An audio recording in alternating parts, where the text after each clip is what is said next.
10 سال جب ہو گئے تھے حضرت امیر معاویہ کی خلافت کو یا حکومت کو، تب یہ معاملہ پیش آیا اور یزید کے ہاتھ پر یہ بیعت ولی عہدی تمام جو بھی مختلف گورنرز تھے ان کے ذریعے سے کہہ دیا گیا اپنے اپنے علاقے کے لوگوں سے بیعت لے لو۔ یہ بیعت عام طور پر لوگوں نے کر لی، البتہ 5 شخصیتیں جو بہت نمایاں تھیں انہوں نے اس بیعت سے انکار کیا۔ ان میں کون تھے ذرا نوٹ کیجئے۔ حضرت ابو بکر فوت ہو چکے، ان کے بیٹے عبد الرحمن ابن ابی بکر۔ حضرت عمر فوت ہو چکے، ان کے بیٹے عبداللہ ابن عمر۔ حضرت زبیر فوت ہو چکے، ان کے بیٹے عبداللہ ابن زبیر۔ حضرت عباس فوت ہو چکے، ان کے بیٹے عبداللہ ابن عباس۔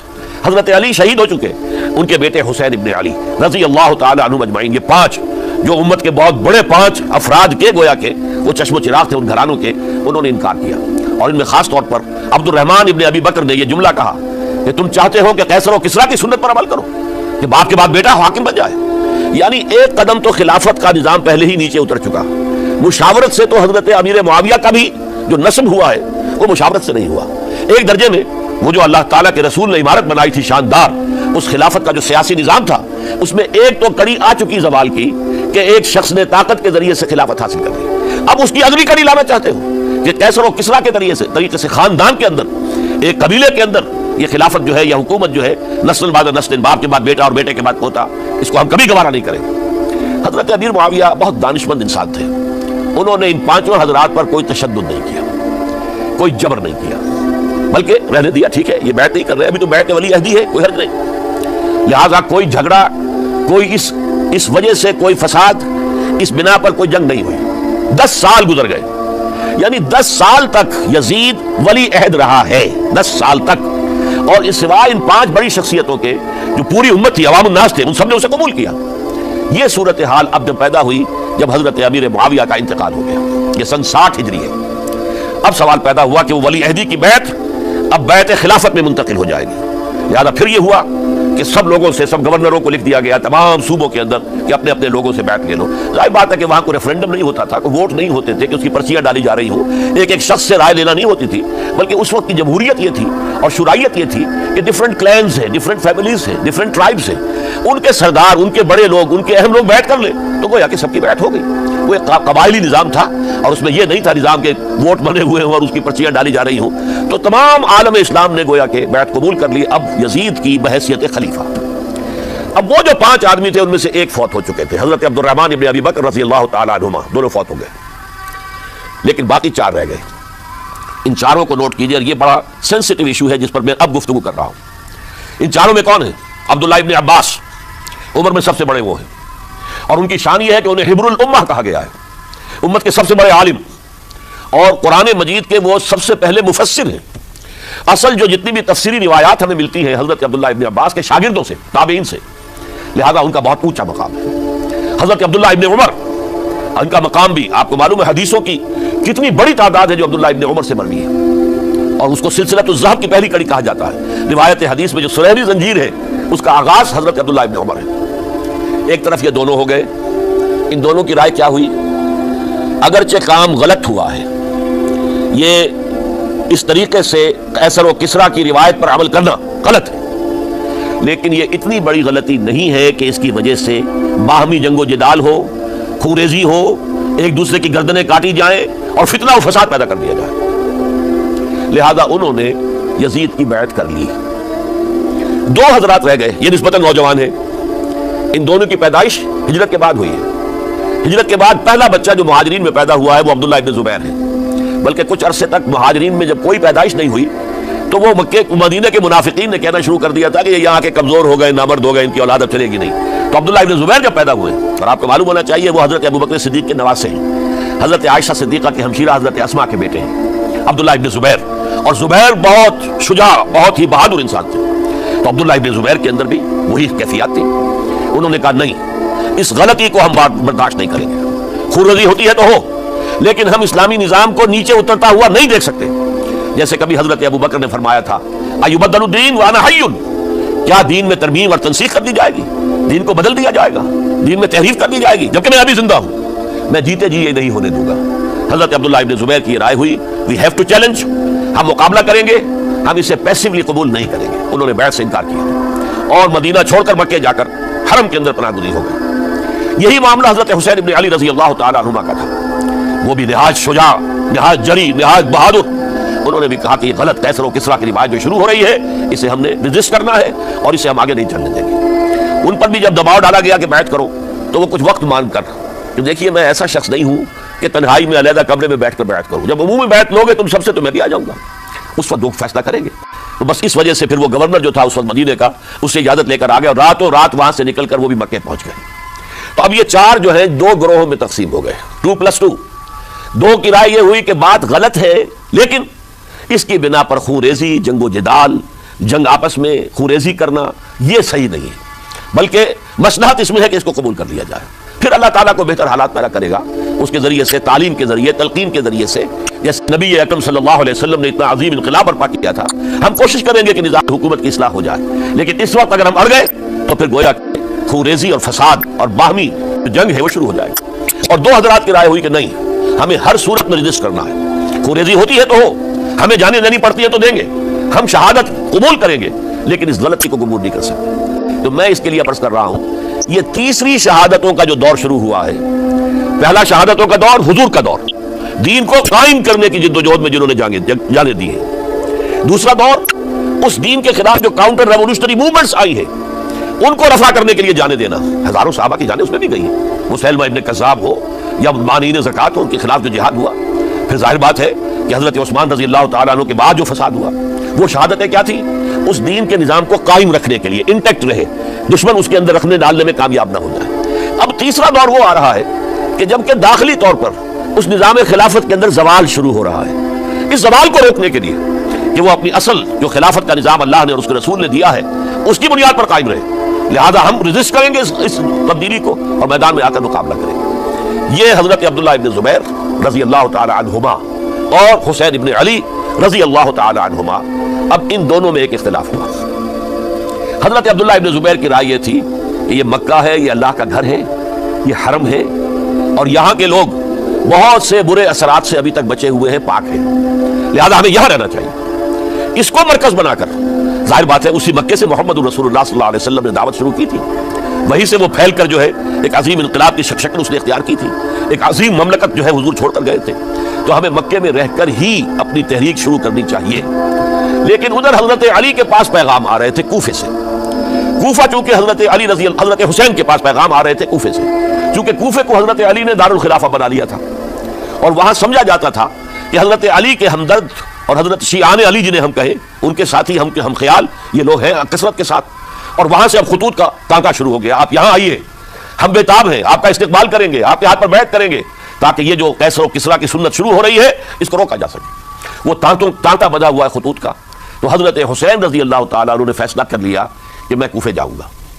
حضرت زبیر روکتے رہ گئے کہ نہیں، کوفیوں پر اعتماد نہ کیجیے، یہ زبانی کلامی ساتھ دیتے ہیں، جب ڈنڈا چلتا ہے تو پھر یہ ہٹ جاتے ہیں میدان سے، ان پر اعتماد نہ کریں آپ، لہٰذا یہی مکے میں رہیے اور ہم دونوں مل کر ایک بڑی طاقت بن جائیں گے، اور یہ مکہ جو ہے ہمارے لیے حصار ہے، یہ ہمارے لیے پناہ گاہ ہے، یہاں سے اس دعوت کا آغاز کیا جائے۔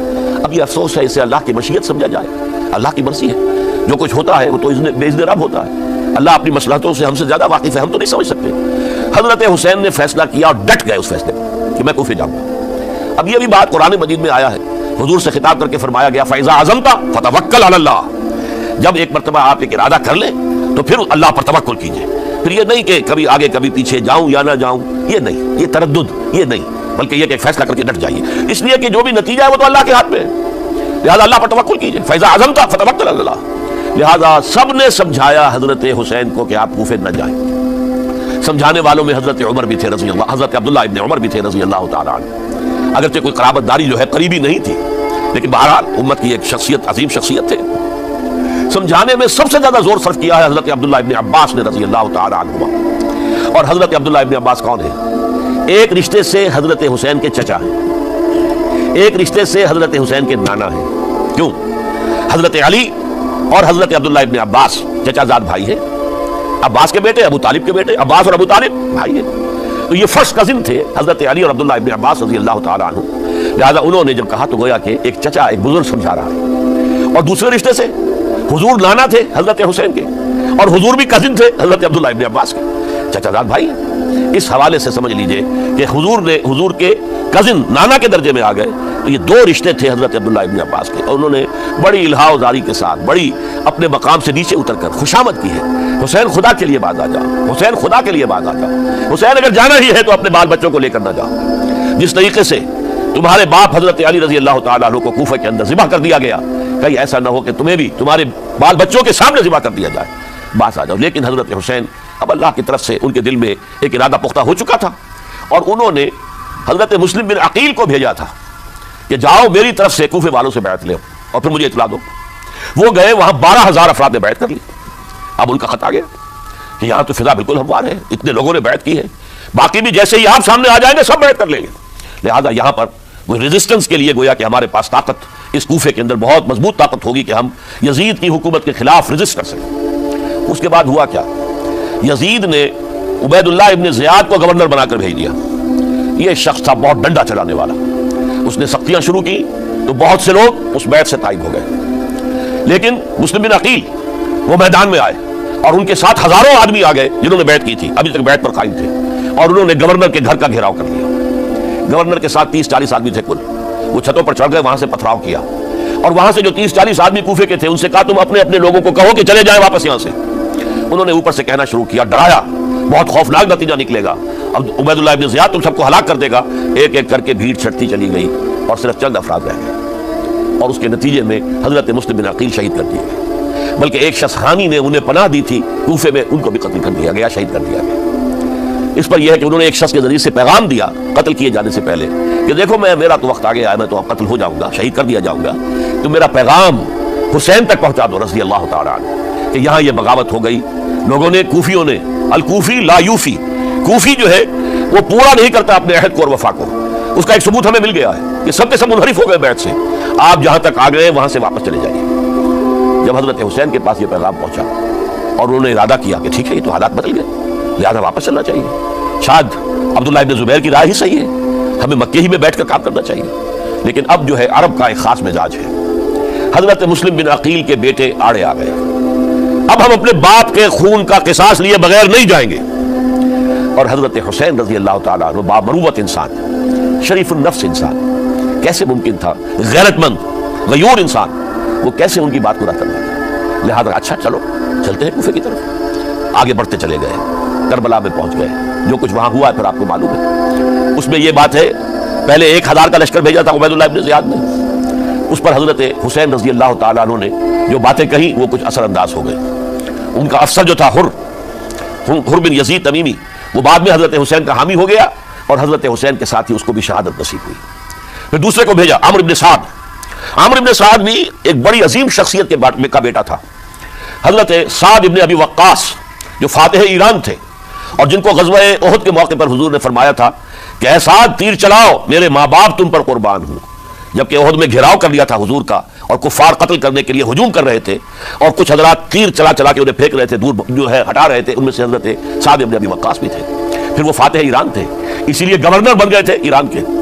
سعد جو ہے ان کا بیٹے, یہ عمرو جو ہے یہ اب ایک بڑے صوبے کا گورنر بھی تھا. اس وقت 4000 آدمی دے کر بھیجا, وہ بھی نرمی کرتا رہا, اس نے کوئی تشدد نہیں کیا. اس کے اندر بہرحال اپنے عظیم باپ کے خون کا کچھ اثر تھا. لیکن یہ کہ پھر ابن زیاد کو اطلاع مل گئی کہ عمرو ابن سعد جو ہے وہ تو لے تو لال کر رہا ہے, حملہ نہیں کر رہا, قتل نہیں کر رہا, بلکہ یہ کہ وہ تو اس راستہ بھی دینے کو لیے تیار ہے کہ نہ مدینے کی طرف جائیے اور نہ آپ مکے کی طرف جائیے, نہ کوفے کی طرف جائیے, بلکہ آپ چاہے تو دمشق چلے جائیں, یزید سے اپنا معاملہ کر لیں. اس پر ابن زیاد نے پھر وہاں سے خط لکھا ہے, میں نے تمہیں اس کام کے لیے بھیجا تھا, میں نے تمہیں حکم دیا تھا حسین سے میری بیعت لو, یعنی میری بیعت کے ذریعے یزید کی بیعت لو, اور اسے پکڑ کر لا کر میرے سامنے پیش کرو. لہذا پھر اس نے ایک بہت خونخوار شخص کو زیادہ فوج دے کر بھیجا ہے, اور وہ جو ہے اس نے آ کر جو ہے شمر نے پھر اس نے فیصلہ کن معاملہ کیا. حضرت حسین رضی اللہ تعالیٰ عنہ نے ان دنوں میں جو وہاں گزرے ہیں, جتنے بھی کوفی آئے ہوئے تھے نا, اکثر و بیشتر تو کوفے کے لوگ تھے, ان سے کہا کہ میں خود نہیں آیا, تم نے مجھے بلایا تھا. اے فلاں ابن فلاں, کیا تم نے مجھے خط نہیں لکھا تھا کہ آؤ؟ اے فلاں ابن فلاں, کیا تم نے مجھے پیغام نہیں بھیجا تھا کہ یہاں تشریف لائیے؟ اور دیکھو میرے پاس تمہارے خطوط موجود ہیں. وہ ایک تھیلا جس میں کہ خطوط ہے وہ بھی لا کے میدان میں رکھ دیا. یہ حضرت حسین رضی اللہ تعالیٰ عنہ کی شرافت اور اپنی صاف دلی, کوئی اس کے اندر عیاری نہیں تھی ان کے اندر, معاذ اللہ ثم معاذ اللہ. لیکن یہ کہ اس کا نتیجہ اچھا نہیں نکلا. نتیجہ کیا نکلا؟ اب انہیں پتا چل گیا کوفیوں کو اگر اب حسین زندہ دمشق پہنچ گئے یزید کے پاس تو یہ ہم سب کا بھاڑا پھوڑ دیں گے، ہماری شامت آ جائے گی، لہذا اب تو کسی صورت انہیں زندہ نہیں رہنے دینا۔ ایک بڑا اہم واقعہ نوٹ کر لیجیے اس کو، اس لیے کہ حضرت حسین نے ایک ایک کا نام لے کر اے فلاں ابن فلاں، اے فلاں ابن فلاں، اے فلاں ابن فلاں، کیا تم نے خط نہیں لکھا تھا؟ کیا تمہارا پیغام نہیں تھا؟ اب انہوں نے دیکھا کہ یہ بھانڈا اگر یزید کے ہاں جا کر پھوڑ دیا گیا تو پھر ہماری خیر نہیں ہوگی۔ یہی وجہ ہے حضرت حسین کو شہید کرنے کے بعد، یہ نوٹ کر لیجئے، 72 آدمی تھے کل، جس کو کہلے لشکر حضرت حسین کا رضی اللہ تعالیٰ عنہ، ان میں سے 20 خاندان بنی ہاشم کے چشم و چراغ تھے۔ وہ بڑی بہادری سے لڑے ہیں، بڑی بہادری سے لڑے، ایک ایک نے لڑ کر جان دی ہے، بہت سو کو مارا ہے۔ یقاتلون فی سبیل اللہ فیقتلون ویقتلون، قتل کر بھی رہے تھے، قتل ہو بھی رہے تھے، ایک ایک کر کے قتل ہو رہے تھے، شہید ہو رہے تھے۔ 20 جو ہے خاندان بنی ہاشم میں سے شہید ہوئے ہیں۔ حضرت حسین رضی اللہ تعالیٰ عنہ کا ایک بہت ہی انفنٹ چھوٹا بچہ وہ بھی شہید ہوا ہے۔ باقی سب مرد، تمام مرد، سوائے ایک حضرت حسین کے بیٹے حضرت علی بن حسین زین العابدین کے لائے بعد میں، وہ بیمار تھے، وہ جنگ میں حصہ نہیں لے سکتے تھے، وہ بچ گئے صرف۔ اچھا، حضرت حسین شہید ہو گئے، یہ ہے 10 محرم الحرام سن 61 ہجری۔ کیا مطلب ہے؟ حضور کے انتقال کے ٹھیک 50 برس بعد، سن 11 ہجری میں حضور کا انتقال، اور سن 61 ہجری میں حضور کے نواسے اور جن کے بارے میں حضور نے فرمایا سیدہ شباب اہل الجنہ، حضرت حسین شہید کر دیے گئے۔ اور اس کے بعد اس لشکر نے خیموں کو آگ لگا دی۔ یہاں نکتہ سمجھ لیجیے، آگ کیوں لگائی؟ انہیں معلوم تھا ہمارے خلاف ڈاکومنٹری پروف موجود ہے وہاں پر، وہ ہمارے خطوط کے تھیلے وہاں موجود ہیں، اگر وہ باقی رہ گئے تو ہماری شامت آ جائے گی، ہمیں کون بچائے گا؟ ورنہ ظاہر بات ہے کہ اگر تو وہ دشمنی کے انداز میں بات ہوتی تو خواتین کی بھی بے حرمتی کی گئی ہوتی، لیکن نہیں، کسی نے، ظاہر بات ہے کہ خان وعدہ نبوت کہ کسی خاتون کی بے حرمتی نہیں کی، قطعاً نہیں کی، قطعاً نہیں کی، قطعاً نہیں کی، لیکن خیمے جلانا ان کی ضرورت تھی تاکہ وہ ریکارڈ جو ہے ان کا وہ تلف ہو جائے، سارے خطوط جو ہے وہ جل جائیں تاکہ ان کے خلاف ثبوت باقی نہ رہے۔ یہ عظیم سانحہ کربلا ہے۔ اب چونکہ یہ ہماری تاریخ کے ان واقعات میں سے ہے جس پر بہت کچھ اختلافات ہیں، مختلف گروہوں کی تعبیرات بہت مختلف ہیں۔ ایک طرف اہل تشیع کا اپنا بیان ہے، دوسری طرف اہل سنت کا ایک اجماعی بیان ہے، تیسری طرف کچھ ایسے لوگ پیدا ہو گئے جو حضرت حسین رضی اللہ تعالیٰ عنہ پر الزام لگا رہے ہیں اہل سنت میں سے کہ وہ تو حکومت کے طالب تھے، اقتدار کے خواہش مند تھے، واجب القتل تھے۔ معاذ اللہ ثم معاذ اللہ ثم معاذ اللہ۔ حضرت حسین اگرچہ صغار صحابہ میں سے تھے، یعنی حضور کی حیات طیبہ میں ابھی چھوٹے بچے تھے، لیکن ان کا شمار صحابہ میں ہے۔ اور پھر یہ وہ شخص ہے جو حضور کی گود میں کھیلا ہے، یہ وہ ہے جو حضور کے شانوں کے اوپر جس نے سواری کی ہے۔ علامہ اقبال نے جیسے حضرت اسماعیل کے لیے کہا ہے کہ وہ فیضان نظر تھا یا کہ مکتب کی کرامت تھی، سکھائے کس نے اسماعیل کو آداب فرزندی۔ ظاہر بات ہے حضرت اسماعیل کسی اسکول اور مدرسے دارالعلوم میں پڑھے نہیں تھے کہ وہاں پتہ چلتا کہ والد کا حق کیا ہے۔ یہ فیضان نصر تھا، ابراہیم کی نگاہ کا یہ فیضان تھا کہ بیٹے کے اندر وہ جذبہ پیدا ہوا کہ یا ابت افعل ما تؤمر، ابا جان جو خواب آپ دیکھ رہے ہیں اور جو حکم آپ کو خواب کے ذریعے مل رہا آپ کر گزریے، ستجدنی انشاءاللہ من الصابرین۔ تو اسماعیل کا معاملہ اگر یہ تھا فیضان نظر سے، تو حضرت اسماعیل تو حضرت ابراہیم کے پاس زیادہ رہے بھی نہیں، وہ تو مکے میں رہے۔ حضرت عثمان جو حضرت ابراہیم تو شام میں رہتے تھے، کبھی کبھی آ جاتے تھے، بس اس سے زیادہ معاملہ نہیں تھا۔ وہ فیضان نظر حضرت اسماعیل کو تھا، تو حضور صلی اللہ علیہ وسلم کا فیضان نظر کتنا ہوگا اس کا آپ اندازہ کیجئے۔ یہ کوئی جنگ اقتدار نہیں تھی، معاذ اللہ ثم معاذ اللہ ثم معاذ اللہ، بلکہ انہوں نے اپنا ایک فرض منصبی سمجھا ہے کہ میرے نانا کا لایا ہوا نظام اور اس کے اصول اب ٹوٹ رہے ہیں۔ جیسے حضرت ابو بکر کا قول میں نے آج بھی آپ کو سنایا، ایبدل الدین وانا حی، کیا دین میں ترمیم اور تنسیخ کی جائے گی، دین کی باتوں کو بدل دیا جائے گا جبکہ میں ابھی زندہ ہوں۔ اسی طریقے سے گویا کہ زبان حال سے حضرت حسین اور عبداللہ ابن زبیر رضی اللہ تعالی عنہم ان دونوں نے یہ فیصلہ کیا کہ ہم روکیں گے اس کو۔ آپ اختلاف کر سکتے ہیں کہ حضرت حسین کی رائے صحیح تھی یا حضرت عبداللہ ابن عباس کی رائے صحیح تھی، یہ کہہ سکتے ہیں آپ، لیکن کسی کی نیت پر حملہ نہیں کر سکتے۔ اسی طریقے سے بعض لوگ جو ہے حضرت عبداللہ ابن عباس، عبداللہ ابن عمر، ان کی نیتوں پر حملہ کرتے ہیں۔ ان کو تو یزید نے دولت سے خرید لیا تھا، معاذ اللہ ثم معاذ اللہ ثم معاذ اللہ۔ یہ دونوں جلیل القدر صحابہ ہیں، یہ تو صغار صحابہ میں سے نہیں ہے، یہ جوان تھے پورے حضور کے زمانے میں، جنگوں میں حصہ لیا ہے۔ حضرت عبداللہ ابن عمر نے، عبداللہ ابن عباس نے رضی اللہ تعالیٰ عنہ، انہیں کوئی رقم نہیں خرید سکتی تھی، کوئی دولت نہیں خرید سکتی تھی۔ جو رائے انہوں نے قائم کی دیانتاً قائم کی۔ اور ہمارے ہاں اصول یہ ہے کہ جب کوئی نئی صورتحال پیدا ہو جائے اور اجتہاد کی ضرورت پیش آ جائے اور پوری کوشش کر کے مجتہد اجتہاد کر رہا ہے، تو اگر اسے غلطی بھی ہو جائے، مجتہد مخطی خطا کار، اس کو بھی اکیلا ثواب ملتا ہے، اور مجتہد مصیب وہ مجتہد کہ جس کی رائے صحیح، جس کا فیصلہ صحیح، اسے دوہرا ثواب ملتا ہے۔ تو ان کے مابین ایک اختلاف رائے کا ہوا، اجتہاد کا ہوا۔ آیا یہ غلطی اتنی بڑی ہے کہ امت میں تفرقہ پیدا کیا جائے، امن و امان کو برباد کیا جائے، خوریزی کا بازار گرم کیا جائے، یا نہیں؟ دو کی رائے یہ ہوئی، ان کی مخلصانہ رائے تھی، ان کی دیانتدارانہ رائے تھی، ہم ان کی نیت پر حملہ نہیں کر سکتے، آپ اختلاف کرنا چاہیں تو کیجئے۔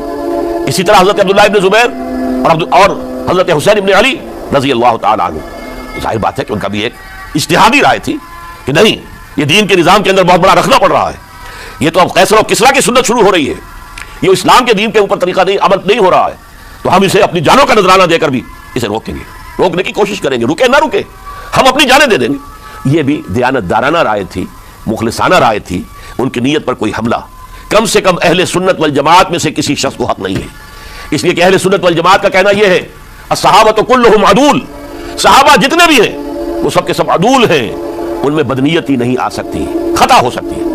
اہل سنت کے نزدیک معصومیت خاصہ نبوت ہے، نبوت ختم ہو گئی محمد رسول اللہ صلی اللہ علیہ وسلم پر، آپ کے بعد معصوم کوئی نہیں، ابو بکر بھی معصوم نہیں، عمر بھی معصوم نہیں، عثمان بھی معصوم نہیں، علی بھی معصوم نہیں رضی اللہ تعالیٰ عنہ اجمعین، تو معصوم کون ہوگا؟ عبداللہ ابن عباس بھی معصوم نہیں، عبداللہ ابن زبیر بھی جو ہے معصوم نہیں، حسین ابن علی بھی معصوم نہیں، اسی طریقے سے عبداللہ ابن عمر، عبداللہ ابن زبیر کوئی معصوم نہیں، انہوں نے اپنی رائے قائم کی ہے، اس پر عمل کیا ہے دیانتدارانہ سنسیریٹی کے ساتھ، اور ان کے لیے اللہ تعالیٰ کے ہاں ہر طرح کا اجر و ثواب ہے سب کے لیے۔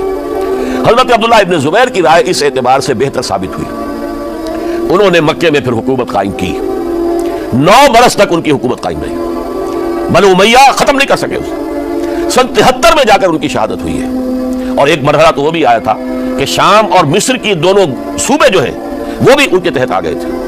تو واقعہ یہ ہے کہ اگرچہ حضور نے ہمیں منع کیا ہے کہ کبھی یہ نہ کہا کرو کہ ایسا ہوتا تو ایسا ہو جاتا، نہیں، جو ہوا اللہ کی مرضی سے ہوا، اللہ کے اذن سے ہوا۔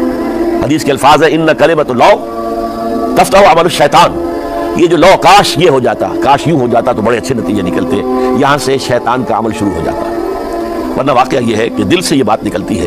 اگر حضرت حسین اور عبداللہ ابن زبیر یکجا ہو جاتے اور مکے کو اپنا مرکز بنا کر جو عظیم مقصد انہوں نے اپنے سامنے رکھا تھا کہ یہ جو روایت غلط آ رہی ہے اسلام کے دینی سیاسی نظام کے اندر، اس کو ہم روکیں گے، تو اللہ تعالیٰ انہیں کامیابی عطا فرما دے گا۔ لیکن یہ پھر ہم کہیں گے ما شاء اللہ کان وما لم یشاء لم یکن، جو اللہ نے چاہا وہ ہوا اور جو اللہ نے نہیں چاہا وہ نہیں ہوا۔ حضرت حسین کو وہ عظیم شہادت اللہ نے دینی تھی، وہ اونچا مقام عطا کرنا تھا، اور پھر ان کی عظیمت، ان کا صبر، ان کا ثبات، ان کا استقلال، معلوم ہوا کہ اللہ تعالیٰ نے انسانوں کے اندر کتنی کچھ طاقت رکھی ہوئی ہے اور کتنی کچھ صلاحیتیں اللہ نے ودیعت کی ہے، وہ جس طرح ڈٹے رہے، کھڑے رہے۔ واقعہ یہ ہے کہ وہ بھی نوع انسانی کے لیے ہمیشہ کے لیے ایک سبق ہے، اور وہ سبق یہ ہے کہ آپ حق، جو بھی آپ حق سمجھیں اس حق کے اوپر ڈٹ کر کھڑے ہو جائیں، اور اس میں پرواہ نہ کیجئے کہ آپ کی نفری کم ہے یا آپ کے ساتھ تعداد زیادہ، کوئی خیال نہ کیجئے، اس کے فکر نہ کیجئے کہ حالات ادھر ہیں یا ادھر ہیں، حالات سازگار آپ کے دشمن کے ساتھ ہیں یا آپ کے ساتھ ہے، کوئی فکر نہ کیجئے، حق حق ہے، اس کا ساتھ دینا لازم ہے، اس کے لیے جان دے دینا یہ سب سے بڑی کامیابی ہے۔ وَلَا تَقُولُوا لِمَن يُقْتَلُ فِي سَبِيلِ اللَّهِ أَمْوَاتٌ، ہرگز نہ کہنا ان کو جو اللہ کی راہ میں قتل ہو جائیں کہ وہ مردہ ہیں، بل احیاء، وہ تو زندہ ہیں، ولکن لا تشعرون، کہ تمہیں شعور نہیں ہے۔ وَلَنَبْلُوَنَّكُمْ، اب یہ تمام مسلمانوں سے خطاب ہو رہا ہے، ہم تمہیں لازماً آزمائیں گے، بِشَيْءٍ مِنَ الْخَوْفِ، خوف سے، وَالْجُوعِ، اور بھوک اور فقر و فاقے سے۔ حضرت حسین اور ان کے ساتھیوں کو پیاس کے ذریعے سے آزمایا گیا، حالانکہ دریا دور نہیں ہے لیکن پانی بند کر دیا گیا، کیسی کیسی شدت اور کیسے کیسے سخت حالات کا سامنا کیا، لیکن جھکے نہیں، گردن نہیں جھکی، ڈٹے رہے اپنے موقف کے اوپر۔ وَلَنَبْلُوَنَّكُمْ بِشَيْءٍ مِنَ الْخَوْفِ وَالْجُوعِ وَنَقْصٍ مِنَ الْأَمْوَالِ وَالْأَنفُسِ وَالثَّمَرَاتِ، اور ہم تمہیں جانی اور مالی نقصانات کے ذریعے سے آزمائیں گے۔ وَبَشِّرِ الصَّابِرِينَ، اور اے نبی بشارت دے دیجئے صبر کرنے والوں کو، الَّذِينَ إِذَا أَصَابَتْهُمْ مُصِيبَةٌ، وہ کہ جن کو اگر کوئی مصیبت آئے ان پر نازل ہو جائے، قالوا، تو وہ کہیں گے اِنَّا لِلَّهِ وَإِنَّا إِلَيْهِ راجعون، ہم اللہ ہی کے ہیں، اللہ ہی کی طرف ہمیں لوٹ جانا ہے۔ اولئک علیہم صلوات من ربہم ورحمہ، یہ ہے وہ جن پر ان کے رب کی طرف سے صلوات ہے، درود ہے اور رحمت ہے، واولئک هم المہتدون، اور یہی ہدایت یافتہ ہے۔ اللہم ربنا اجعلنا منہم، اللہم ربنا اجعلنا منہم، میرے اور آپ کے لیے سبق یہ ہے، صرف حضرت حسین کا کوئی دن بنا لینا یہ نہیں، ٹھیک ہے یاد تازہ کیجئے، بہت اچھی بات ہے، لیکن اس کا نتیجہ یہ نکلنا چاہیے کہ اگر حضرت حسین نے اپنی ہی نہیں اپنے خاندان کی، اپنے اعزاء و اقربا کی، اپنے ساتھیوں کی جانوں کی قربانی پیش کر دی حق کے لیے، تو ہمیں بھی فیصلہ اور سبق یہ لینا چاہیے کہ ہمیں حق کا ساتھ دینا ہے، ہر شے بعد چاہے اس کے نتائج کچھ بھی نکلے۔ اقول قولی ھذا واستغفر اللہ لی ولکم ولسائر المسلمین والمسلمات۔